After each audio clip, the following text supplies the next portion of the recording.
Hey, how's it going? What I wanted to do is take a quick second to show you a simple trick to recover your password if you maybe have forgotten it. Now, if you look over here, I've got just a dumb email address that doesn't exist, and I have a password here.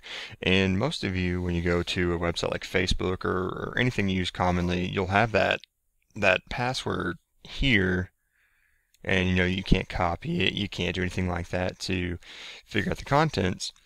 And this serves two purposes. Namely, the responsible way to use this would be if, say, I use the same password consistently across multiple platforms, like, say, my Gmail password's the same as my Facebook password, but I just can't remember it. And say my Gmail password is no longer saved, like my Facebook password. Well, if I want to figure out my Facebook password so I can use my Gmail, I can do something really cool.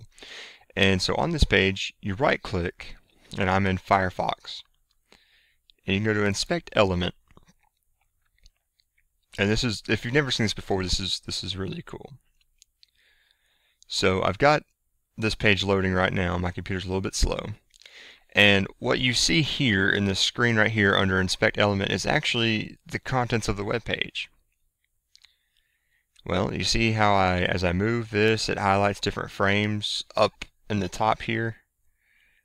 So I want to navigate to where the password is stored. Well, that top part's blue there, so it looks like that's where it is. So now I'm going to keep drilling down. I click on these little arrows here. You see how the blue bar is getting progressively smaller. We're kind of honing in on what we want. And it's a form element, so it's going to be under form. It's probably going to be the only thing visible right there. Everything else is faded out. Let's see, we're getting closer.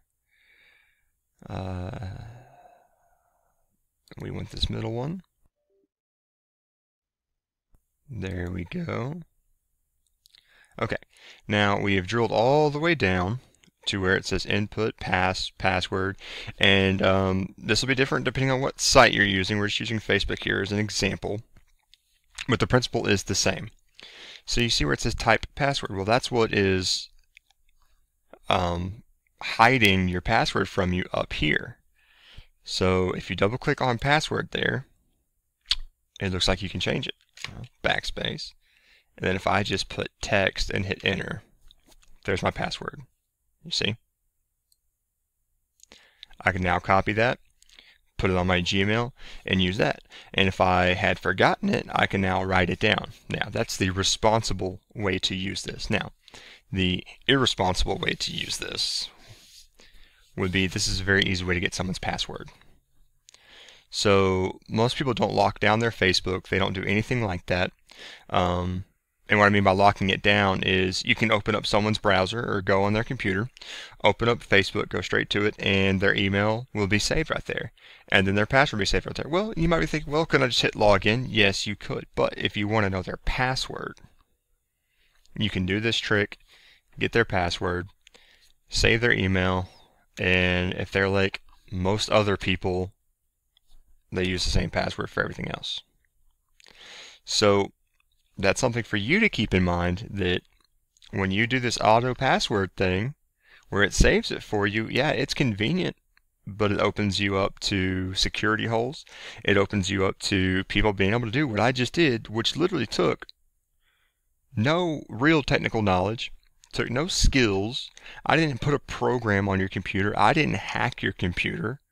All I did was unmask your password using the inspect element. You might say, well, what if they don't use Firefox? Well, it works in Chrome, works in Internet Explorer, works in any modern file browser. But there you go, a simple way to hack someone's password, or your own password if you're a responsible person.